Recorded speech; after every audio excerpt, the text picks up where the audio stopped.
Hello, and welcome to Change the Face of Yoga, teaching toddlers through golden oldies. I'm very excited to be talking to lots of yoga teachers who will explain their passion for teaching yoga to students with different ages, physical fitness levels, wellness levels, and different goals. They will explain the benefits of yoga for these students and will be including teacher tips and pose modifications. I am Stephanie Cunningham of Yoga Lightness, and I've been teaching over 50s for 10 years. So this area is my passion and the passion of many other yoga teachers that you will be listening to in this series. Thank you so much for listening, and let's get started.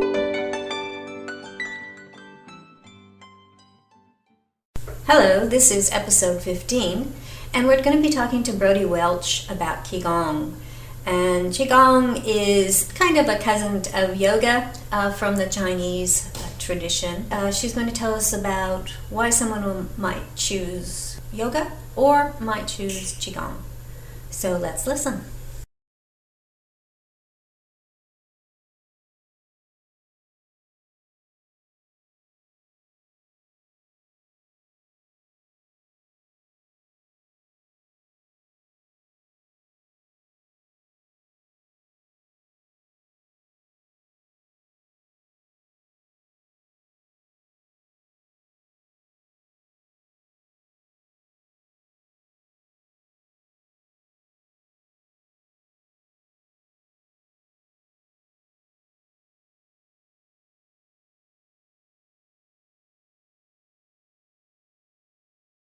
Hello, I want to introduce Brodie Welch today.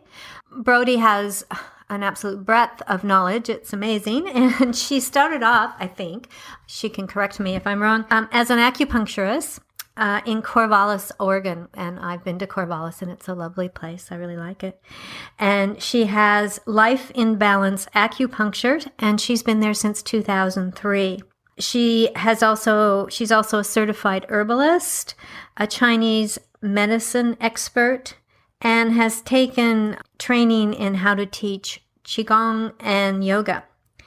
She's right now working on letting people know all the tools that they have to live a healthy life, and we'll get into that in a little bit more detail later. Brodie, is there anything you'd like to add to that? Well, I think that's a pretty good description. I have a practice. I'm still definitely practicing acupuncture and herbs and equipping people with lifestyle and diet strategies for healthy living, both in my clinic as well as through online classes and coaching programs. I admit to some ignorance here about Qigong. Could you explain the differences between Qigong, yoga, and Tai Chi? Well, that's a great question, as I think that I imagine kind of like how we organize plants and animal families and genus and species, that if we think about, like, Qigong just means energy exercise. So we could think about Qigong as being a really broad label. It's actually a fairly modern label for a whole bunch of different practices that have been done in the history of Chinese medicine that combine breath and movement and intention. So by that definition, you could say that yoga is Qigong, but certainly as we're thinking about it, like, we could certainly say that they're cousins, and that it's sort of like Qigong is like the Taoist version of yoga, and that Tai Chi, which is usually a lot more popular, is cultivating energy for martial arts purposes as opposed to for self-healing or for spiritual growth. And so if we can think about Qigong as a more umbrella term and Tai Chi as a more specific, so kind of like genus and species.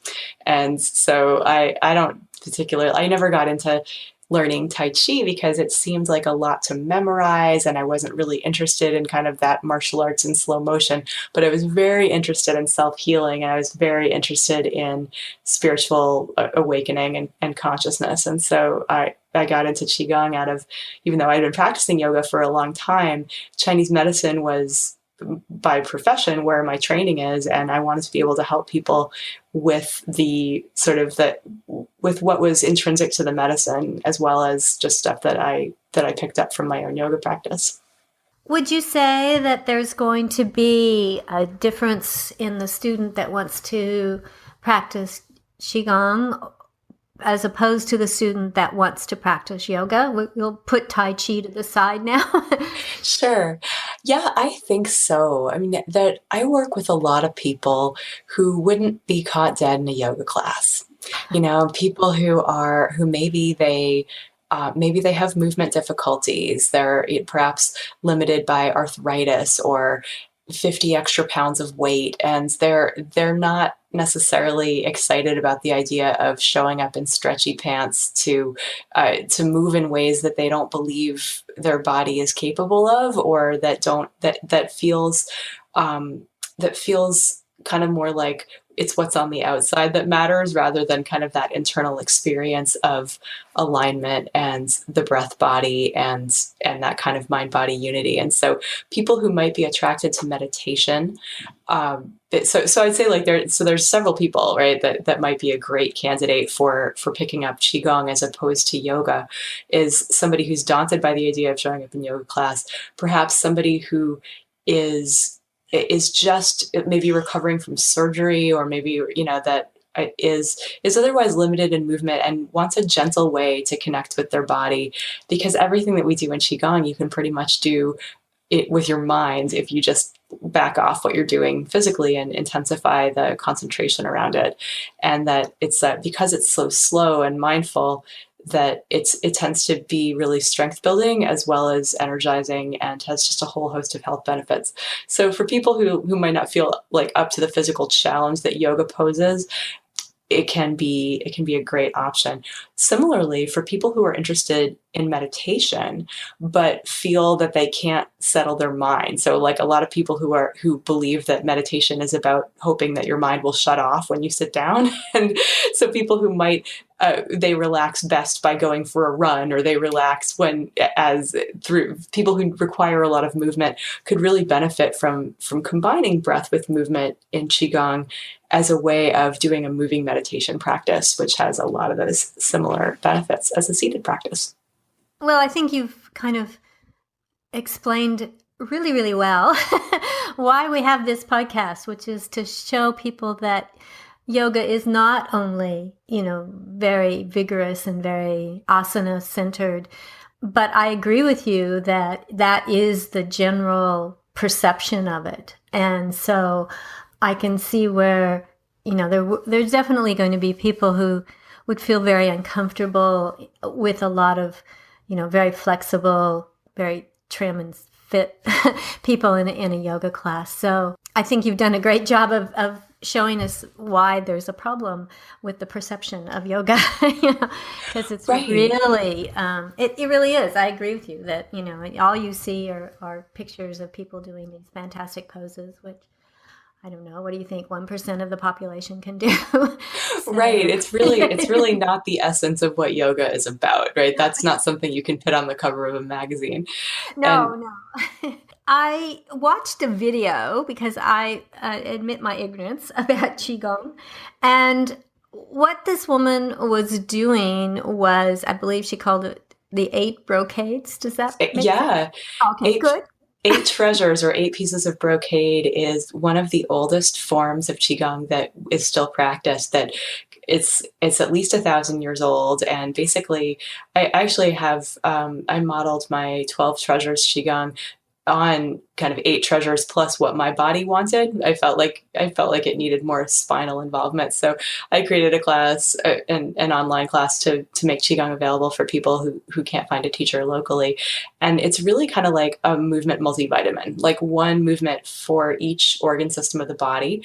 So like the lungs, the spleen, the liver, the heart, the kidneys. Sort of in Chinese medicine, we think of these organs not as just as being having these very physical functions as we think of them in Western medicine, but we also associate each of those organs with an emotion and with a dimension of the mind, and with it's like kind of they have bigger roles in the body to play. And so 8 pieces of brocade is like it is basically one movement per organ system that's designed to basically be an efficient way of taking care of yourself and balancing your energy, much in the same way that an acupuncturist would balance the chi by inserting needles into acupoints, which are kind of like portals of consciousness, that you can move energy around on your own through these channels and open up the body in these ways that combine breath with movement in something like 8 pieces of brocade.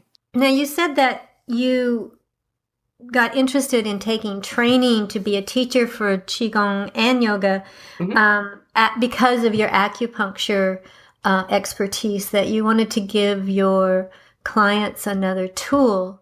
Yes. So I can see when you're talking about Qigong that it's definitely related to that. Mm-hmm. And how well does yoga also relate to that movement of energy? Well, really beautifully, right? One of the things, so acupuncture, for those who may not know, is probably the sexiest branch of Chinese medicine.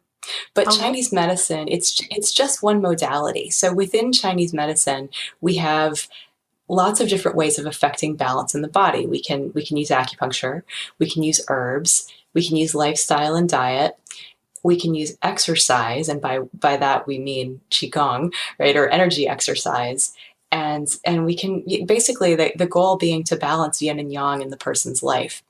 And so and really, like any aspect of life can be either, it can either take us more into balance or more out of balance. And so yoga, I mean, obviously is a huge umbrella term. Basically, if someone is needing more yin, more softness and stillness and suppleness and grounding, that you could have certainly a yoga practice, an asana practice that creates that kind of energy in the body. And similarly, if somebody needs more yang energy, if somebody needs to build their strength and power and stamina and ability to assert themselves and to feel confident, that yoga can be really great for that too. And it's that as we know from the Yoga Sutras, right, every posture is a balance of effort and ease, and that's essentially saying that everything in life is about yin and yang and this pulsation of between the polarities, I guess. And so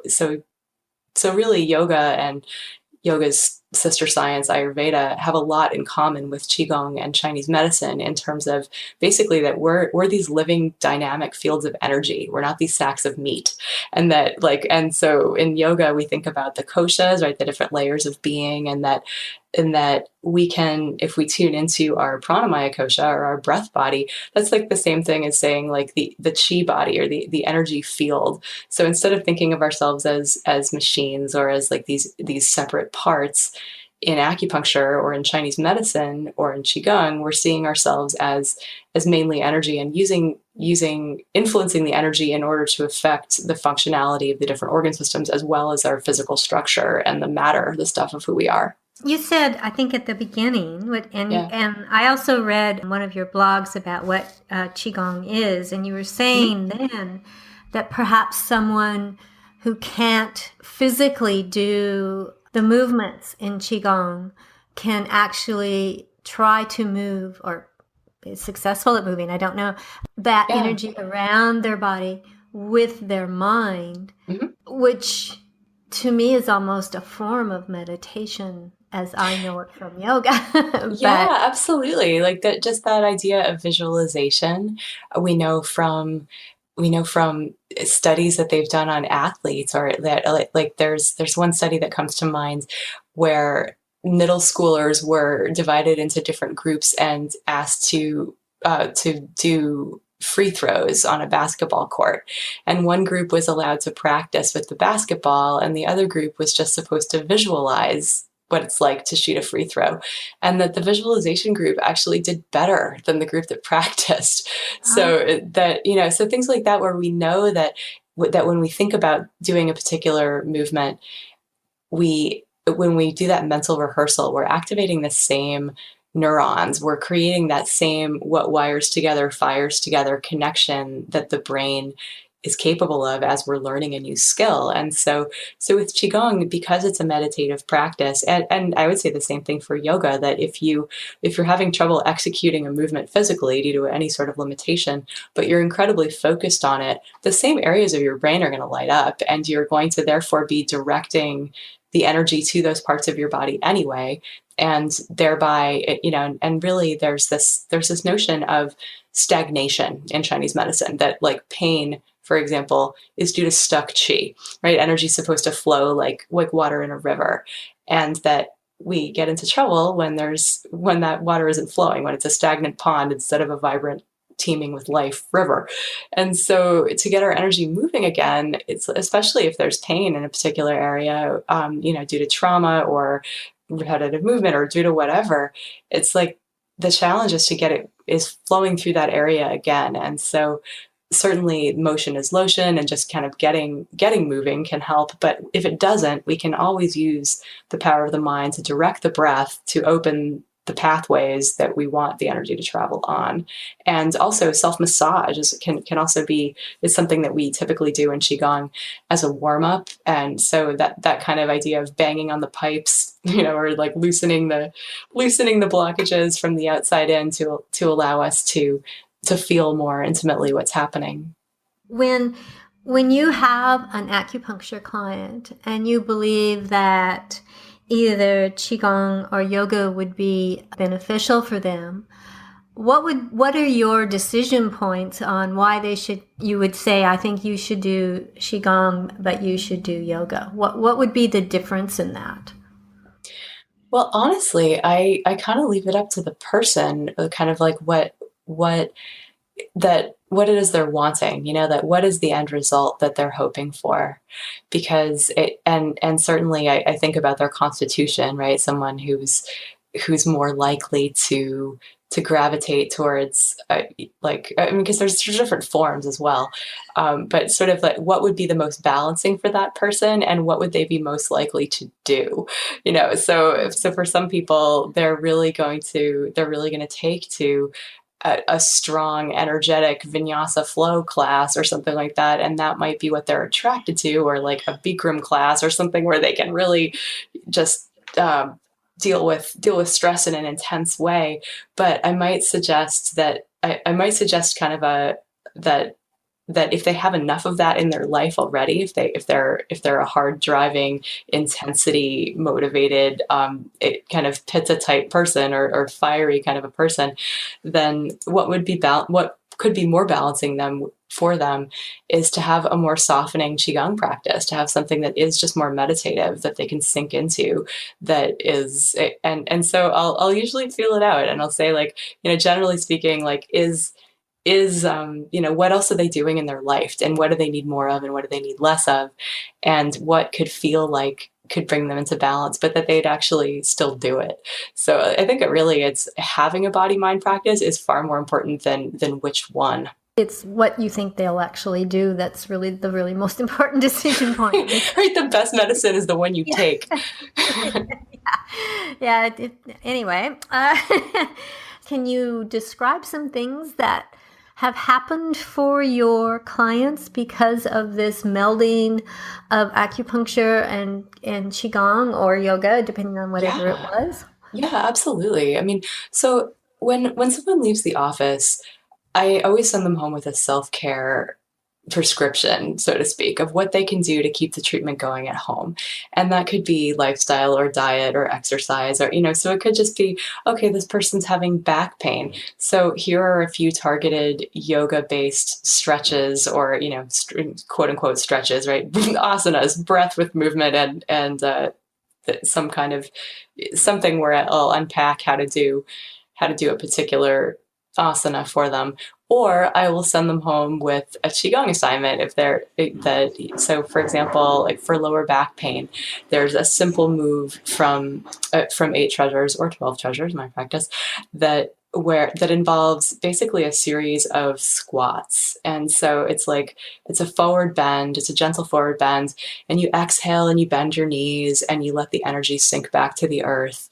And then you inhale and you visualize the energy coming up your legs to your lower belly while the crown of your head drapes towards the earth. And then you exhale it back out. And I have a patient for whom doing that every morning means the difference between his lower back hurting later on in the day, as he has a very physical job, and not. And it's like 7 squats. It's like the easiest thing in the world, but it's like that, and he calls it the frog on the lily pad. But it's the kind of thing where what that has meant is that he's able to make his acupuncture treatments last longer. Like he doesn't need to come in as often because he's able to take care of himself at home. So essentially, like my mission is always to empower people with the ability to take care of themselves. And so just giving them a few targeted exercises that they can do on their own can help them out of pain, can help them know what to do. And that goes for not only physical stuff, but mental, emotional stuff as well. And, even things like digestion or insomnia. It's like, okay, well, there are energetics inherent in these movements, and that really it's about embodying the change that we want to bring about. So you were talking about that you really wanted people to be aware of how they could do self-care. And you've kind of gotten into that now, haven't you, with some of your coaching of tools that you're offering? I think some of it online and some of it in person. Is that correct? Yeah, I mean, really, it's that so I've been in private practice for 16 years in the healing arts as a massage therapist, and then 13 years as an acupuncturist. And really, one of the things that I see all the time is people are all fired up to make changes when they leave the office or when they leave a retreat with me, or a class. And then the momentum dies away because it's hard to be the healthiest person you know. It's hard to make the changes to do the self-care that is necessary to live stress-free, and to like things like that. Everybody knows that we need to be not eating a bunch of sugar and getting enough sleep and getting exercise and having a body mind practice. Is like that this is not news to people that I work with, but there's a huge gap between what people know and what they're able to implement. And so just what I've been really interested in the past few years has been habit change, and how to really get people to be able to change their behavior in small steps such that they create the habits that will give them a foundation for a life of living with energy, with abundant natural energy, without a lot of pain, without digestive issues, without stress, and just being able to show up for the people in their life with presence. And so that has been super fun to think about, kind of like, what's it going to take? What do people need to know in order to change their habits? And then what are those habits? And so I offer a coaching program that called 11 Weeks to Level Up Your Life, which is for people who are really ready to shift, who are like, they know what they need to do and they just need help with the implementation. Because I believe that that's the missing piece of healthcare, is to have a group of people who are helping each other evolve with the support of a guide who's walked the path as well and who's right there along with them, for support and accountability and troubleshooting of like, okay, well, what is in the way? Do your relationships need to change? Does your daily rhythm need to change so that you can dial in all these pillars that are the foundation of health? And so I'm totally excited about that, because I see what happens when people do finally get. I mean, that's one of the reasons I wanted to start teaching yoga and start teaching qigong. It's like, you can do this. The power, you have the power, because what we do every day is going to trump what can happen in a practitioner's office once a week or once a month or however often you're going. When people come to you, they actually it's a group of people. It's like a class that would come and not only be supported by you, but be supported by the other members of the group. Exactly. And that works really well online and on group calls where people get individual attention, but everybody's there together. And so you're hearing what's going on for everyone else, and being able to people can support each other, as well as that get ideas off of the coaching that I might give one person that another person might be able to apply as well. Plus there's things like accountability partners and being able to have to share strategies about what's working and what isn't. The community is just so important. I was listening to your blog about Qigong, and you were saying something about if you had seen some research where if someone changed a habit or changed the way they did things for 6 weeks consistently, that would grow those new neural pathways to kind of cement that new whatever they're new thing they're doing, and so it almost became a habit in and of itself. Yeah, I think that are you referring to the research on mindfulness that I may have cited? Like, there's I that. don't remember if you said the actual what Okay. it was about. You were just talking about Yeah. neuroplasticity and the new neural Mhm. pathways, how you grow Yeah. them, how you change. And yeah, I thought that was very interesting. I think it's so empowering to think that not only like there's in this one study that I'm thinking of where it was 20 minutes a day of a mindfulness meditation over 6 weeks, and people had their brains scanned after that, and not only kind of they're basically the size of their brain in these different areas had changed, like the prefrontal cortex, which has to do with our ability to stay calm and to make good decisions and to have empathy. Like basically our most humanity is in the prefrontal cortex, that grew, and that the amygdala, the area that deals with fear, had shrunk. And so it's just the idea that people can go from no practice to 20 minutes a day having a practice and have that big a change in their brain. It's like, those people are living differently. The world feels different at that point. And I just find that incredibly empowering. Yeah, it is, isn't it? I mean, they really, just to think what their internal thoughts are must be so somewhat different, if not so much different. It's hard Yeah. to say, but I yeah, would take more equanimity and less fear any day of the week. yes, that sounds good to me too. I agree. I'm going to tell people in a minute how they can contact you, and we have several different ways. But is there anything that you would like to say that we haven't covered, that to the degree that you think it's needed, or a new idea, or whatever? Well, I guess I would just really encourage people to give qigong a try. If especially if you're the kind of person that has written off yoga, that qigong might be just the thing for you. And also that I don't know if we've had a chance to mention the podcast, but I've created and host a show called A Healthy Curiosity, which is about what it takes to be well in a busy world, where I demystify various aspects of natural healing and feature stories of transformation of people. And so that's sort of another part of my mission, to help spread the word about what's working and what could be a solution for someone that's struggling with a health issue and isn't content with the conventional advice. It sounds like you are on a mission. What did you think that the podcast would be a way to do that, a method that would get your message out? How did you choose the podcast as being that method? Well, the kind of relationships that I like to have with people, I like to get to know people really well and go deep with them.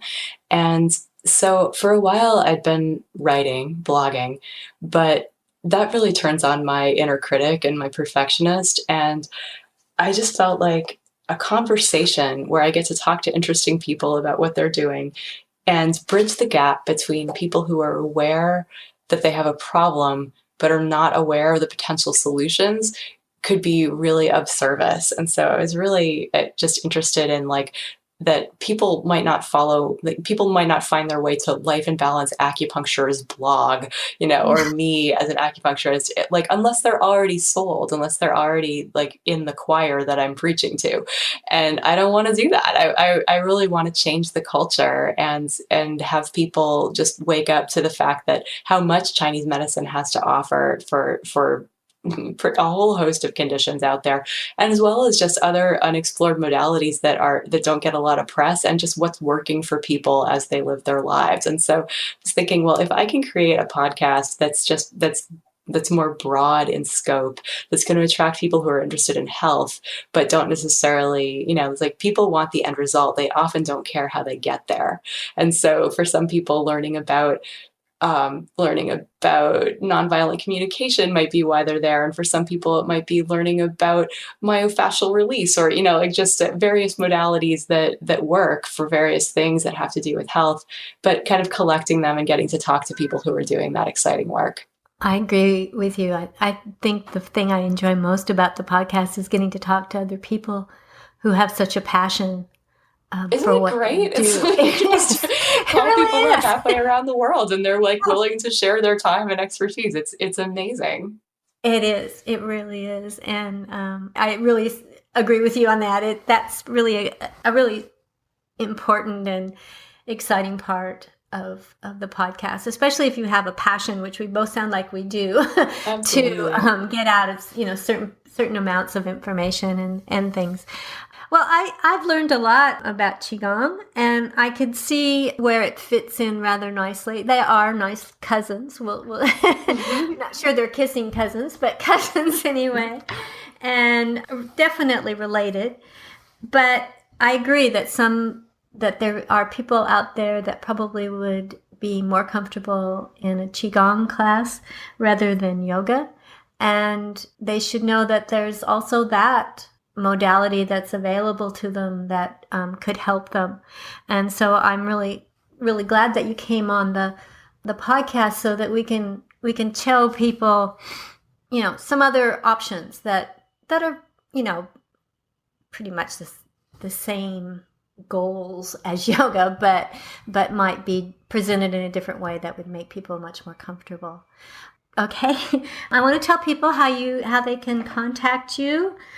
Brodie has a website, and it is BrodieWelch.com, and she has a Facebook page, and I'm going to say this slowly. It's at www.facebook.com/capital B Brodie, capital W Welch, capital LA, small c. And to get a hold of her podcast, A Healthy Curiosity, you can go to https://BrodieWelch.com/A-healthy-curiosity. And it's also on iTunes. I listened to it today so I could have some idea about what Qigong was. And it was very interesting and done very well. So I would certainly recommend it to people if you are looking for some other types of tools to help with your health. I looked at the playlist, and there was a variety of subjects that Brodie has talked to people about, and also that she's giving her experience on. There we go. And I want to thank you, Brodie. It was really interesting, and I could see where Qigong is a very good option for some people to help with their health. Well, Stephanie, thanks so much for the opportunity to spread the word about Qigong and to share with your audience. Okay. Well, thank you so much.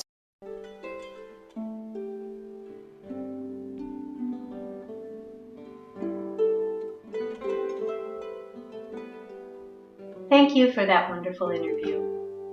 If you would like to be a guest on Changing the Face of Yoga, please go to my website, www.yogalightness.com.au, and under the Changing the Face of Yoga tab, you can complete Be Our Guest form.